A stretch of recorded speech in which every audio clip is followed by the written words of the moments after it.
અને વાત હવે સાવરકુંડલાની કરીએ, જ્યાં હિપાવડલી ગામે વરસાદે તારાજી સર્જી છે। ગામના સ્મશાને જવાના રસ્તે પુલ ધરાશાયી થઈ ગયો। પુલ પર ચાલીને પણ ન જઈ શકાય તેવી સ્થિતિનું નિર્માણ થયું છે। ખેડૂતો ખેતરે જવા માટે પુલનો ઉપયોગ કરે છે। ટ્રેક્ટર તો શું, ખેતરે ચાલીને પણ ન જઈ શકાય તેવી પરિસ્થિતિ સર્જાઈ છે। 5000ની સંખ્યા ધરાવતા ગ્રામવાસીઓ હાલત અત્યારે તેમની કફોડી છે।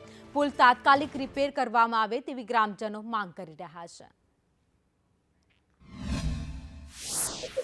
2 દિવસ પહેલા અમરેલી જિલ્લામાં અનરાધાર વરસાદ થયો હતો, ત્યારે સંદેશ ન્યૂઝની ટીમ સાવરકુંડલા તાલુકાના હિપાવડલી ગામે, છેવાડાનું ગામ જે છે ત્યાં પહોંચી છે। અહીંયા જે ગામમાંથી ખેતરે જવાનો રસ્તો બંધ થયો છે, કારણ કે નાળું તૂટી ગયું છે, અને સૌથી મહત્વની વસ્તુ જે સ્મશાન દેખાઈ રહ્યું છે તે સ્મશાને જવાનો પણ રસ્તો બંધ થયો છે।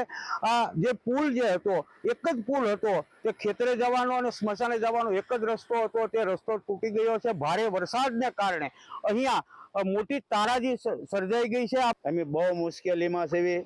આ પુલ તૂટી ગયો છે, તેથી સ્મશાને જવાય એમ નથી। આગળ 500 વીઘા જમીન છે, ત્યાં જઈ શકાય એમ નથી।